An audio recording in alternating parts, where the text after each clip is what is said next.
All right, I'm not sure who this energy is to you, where you fit into this energy, but this energy, instead of answering questions directly, they will answer them in a way that makes you like run around the direct answer. Okay?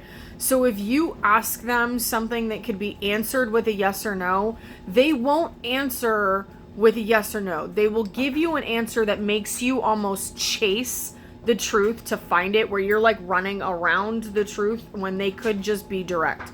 And the reason that they are doing this is because when you expel the energy chasing down the truth, the story, the wholeness of what is going on, to find the answer for what you're asking them, you are pumping out a lot of energy, and they are able to siphon that. This is that, and this energy has come up a lot in my recent readings. That's a part of the confusion that they intentionally do, because if they put you into a confusion where you're seeking, you're putting the energy out, you're essentially putting the energy out to them, and they know how to siphon that energy. They know how to take that attention, and they're doing that on purpose. All right, you will find that they will also hide in a way, so that because they know what they're doing. This is a very conscious, self-aware activity that they're doing. It's not something that they're doing without awareness, without knowledge. They are intentionally doing it, and they will put out the misleading answer that is everything but direct, so that you chase it, and then they kind of sink back and hide, essentially. Okay? Source, why does the collective need to know about this? I'm assuming that you need to know about this energy because it is somebody that you're actively dealing with. And they don't, on the surface or directly, appear to be nefarious. They may even appear to be helpful in some ways.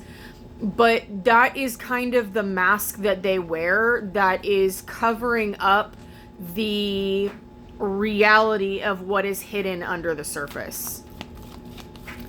This is somebody that plays the good guy, good girl role while actually manipulating everything in sight. So they're not actually the good guy, the good girl. Okay? This is somebody that avoids dealing with the sticky stuff, avoids dealing with the emotions that they don't like, but then that turns their internal world into a pressure cooker. You will have noticed, if this is somebody that you're dealing with, you will notice that they have big emotions come out for very small things. Okay? Even situations that there wasn't even actually a situation, you will see the anger rise out of them. All right? It's because they're not dealing with the emotions. They're saying, no, we're just going to forget about that and keep moving because we don't want to deal with that because it doesn't feel good. It's not love. It's not light. This doesn't feel good. I just want to deal with love and light type of energy. And they keep on going. But in avoiding those emotions, you're suppressing them. I did a video not too long ago that says when you avoid the emotions, you're not doing what you think you are. Most times people think that they consciously think that they avoided it. Okay, phew, I got it. That emotion's gone. I ignored it. I pushed it away. I don't have to deal with it. But it doesn't go away. It goes down. It goes inside of you, and it sits and it festers, and then you keep on adding to that until you explode. And you don't explode on things that in a way that is equal to what's happening. It's usually an overexpression for something small, and it's typically on to people that didn't do anything to cause that. This is a good example of like that road rage. People will pop their lid over somebody driving too fast near them, but it didn't affect them. They didn't hit them. They didn't alter their driving in any way, but they're cussing that person out because they deem that they were doing, you know what I'm saying? That type of thing. You can tell what type of energy lives inside of someone by how they interact with the small inconveniences, the small hiccups, all right? And how they handle other people's emotions. Because if they tell you to suppress your emotions, and they're not going to say, oh, suppress that, but if they tell you to get over it, move on, just like stop, don't talk about it, don't think about it.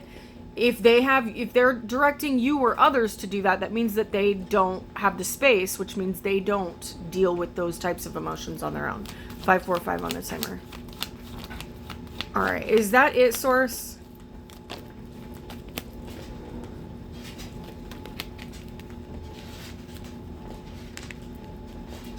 Yes, Knight of Wands reversed. This gives very like stunted and stagnant energy, not moving forward, not passion driven. Because when you don't deal with the emotions that are trying to come through you, you stagnate yourself, you block yourself. So they may be having a lack of passion, a lack of motivation, a lack of drive within themselves. And then we've got the Lovers and Judgment. So this could have been some kind of connection that you had, or you could be faced with a choice of dealing with somebody, continuing to deal with somebody that is like this. And it doesn't have to be in a romantic sense. But keep in mind that should you see the situation for what it actually is, that will be the final judgment on that. That's how you close out cycles. You recognize, okay, that's not a healthy way to deal with emotions. If they can't deal with their own emotions, there's no way that they're going to be able to stand by me while I deal with mine. And then if we have emotions together that are caused between us, they're definitely not going to be able to handle those emotions either.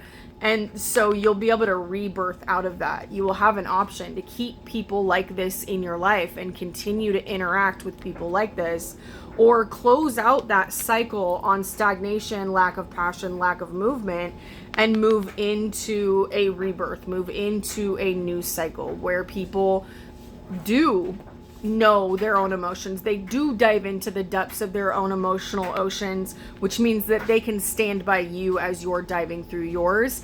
And should you guys come into a deeper connection, y'all will have your own emotional oceans that they will be able to dive into with you. You won't be left doing the emotional work for someone else. That's what this is giving. This is giving doing the emotional work for someone else because they don't want to, because it doesn't feel good.